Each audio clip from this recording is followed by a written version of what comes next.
So I've tried quite a few pairs of Hoka sneakers in the past, and these two are actually pretty decent ones right here. This is probably my favorite, the Clifton 9s, and then we have the Bondies as well, or the Bondis. I still can never get the name right. But we have a new model today that was sent over by Hibbett City Gear, and this is the model right here. This is a Transport. I got a 9.5, and this is a true to size for myself, usually in Hokas. I sometimes do get the wide versions, however, I don't think they offer a wide in this one yet.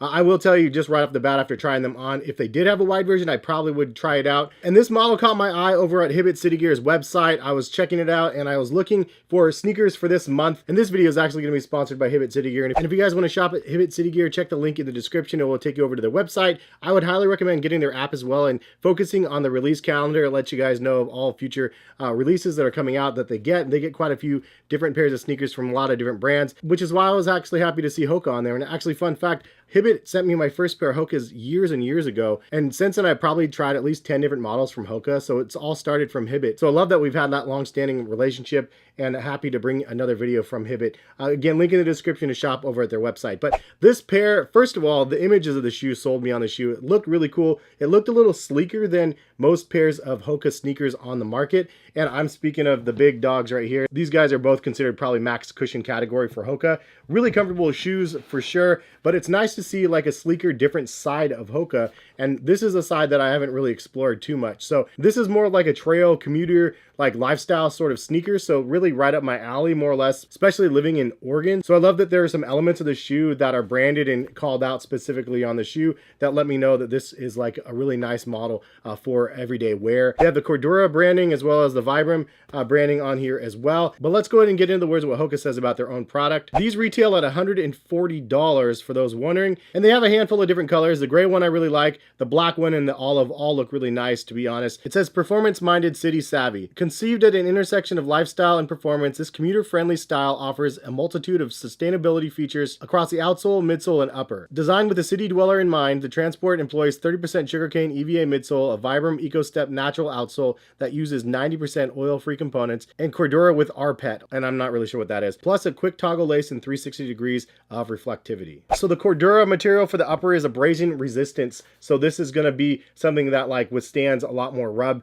and wear and tear than say like maybe a regular knit pair of sneakers. Sometimes the knit sneakers out there rub through really easy, and Cordura should be, if I'm pronouncing that correctly, should be a lot more durable. I do like quick toggle laces. They are really nice and easy. It's easy just to slip on, and if you do need a quick cinch down, just 2 little steps and you're in, locked in. But if you don't like the quick toggle laces, they actually do come with a set of regular laces as well, which I think is a nice plus. I would say overall feel on feet, immediately a little bit snug for me personally in 9.5. Again, if they had a wide version, I would definitely prefer it on here. However, it was nice. It was really comfortable. Nice amount of soft squishy feel under the heel of the shoe.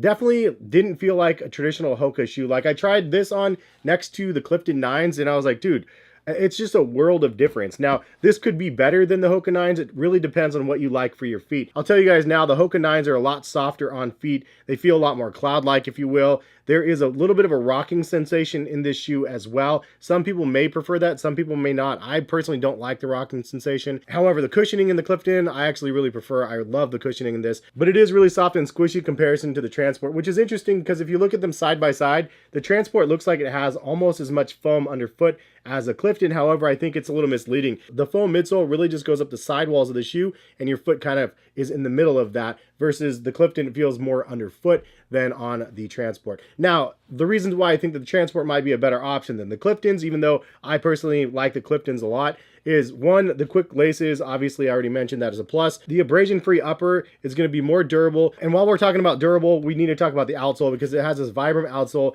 and it covers the majority of the outsole. So the tread and the traction is going to be a lot better on these than the Cliftons. And then the upper durability as well is going to be better than the Cliftons. Because the midsole is a little bit more of a firmer stack than the Cliftons. It's not firm, I would say, by any means. It's really soft and squishy, but comparison to the Cliftons, these are going to be a little bit more stable on feet as well. So if you're looking for more of an all-around pair of sneakers, one that you can put on and really feel confident in, like anywhere you're going, I feel like this is going to be the better option. Quick laces, traction, durability for the upper, as well as stability makes this like an all-around great package for everyday consumption. Now the outsole traction is not so crazy aggressive that it's like a straight up trail shoe. For that, I feel like they have other models. I think the Speedgoat probably is the one that I need to try next, because that one looks like it is like the outdoor trail shoe with Gore-Tex, and that's personally what I really like. But honestly, it's nice to be able to wear different hats and have different pairs of sneakers for different things. If you need a runner that's nice and soft and light, the Cliftons is obviously a good one. The Speed Goats is definitely going to be the one for trail. If you don't want to spend your money on both of those models, this is kind of like the one-stop shop in my mind at the $140 price point. Now for this colorway, I really like too. It's all gray upper primarily, but it has a couple different tones of gray. You have few section over the laces and then a split down the middle of the shoe where there's Cordura branding on this side, but there's a darker gray in the back and a lighter gray in the front, and the material patterns are actually a little bit different on both of those. You do have a few section across the toe box, which means this is going to give it a lot more durability. And then the Hoka branding on the side of the shoe is actually really nice. I don't know what they did to it, but it's a little bit textured and it just feels nice and it pops out quite a bit. Again, traction from the tip of the toe to the back of the heel. It's very nice, and you can see that it actually runs up a little bit on both sides, which gives it just extra protection. The tongue is nice and soft, which I really like. And then also the heel collar of the shoe is very nice and soft as well. Some people might like this heel style versus the Clifton's has like a large horn on the back, but this one feels a little bit more low profile than that because obviously it is low profile across the top of the heel. But you do have a nice little pull tab back here if you need for a little bit of extra help putting on your feet. All in all, though, this is a really nice model and a really great pair of sneakers. And thank you to Hibbett City Gear for sending these over per my request. It's really awesome to see these in hand, try them on feet. And now that I have them, I know this one's just going to go straight in the garage and have a nice little rotation into my collection. Now, oddly enough, I didn't see anything on their website that said this is water resistant. However, I believe it is actually a water resistant upper, which is good and bad depending on how you look at it. So it's obviously good for me living in Oregon. The water resistance is going to be nice. I'm going to definitely wear these to my kids' baseball and stuff next time I go. However, the downside is in the hot summer and stuff, depending on where you live, you might actually have some breathability issues with the shoe. Because of it being water resistant, that means it really keeps stuff out and keeps stuff locked in as well. So just putting that out there for those people that are curious about the breathability. It's not as breathable as other models, especially something like the Cliftons or something like that. These are not as breathable, but it's because of the special type of upper. And if I could nitpick one thing about the company is they should definitely say, like, instead of just abrasion free, it should say like water resistant, because obviously that is something worth noting. I don't know how well it holds up comparison to some of the other stuff. I'll try to leave an update in the comment section to let you guys know, since I didn't do a proper water test. Anyways, that's all we have for the video. Thank you guys for stopping by and watching. Thank you to Hibbett City Gear for sending these over. Again, shop at their website, link in the description. If you guys like the video, please drop a like on the video, and then also subscribe if you guys enjoy the content. Hopefully we'll see you guys back for some more sneaker videos very soon. All right, peace guys.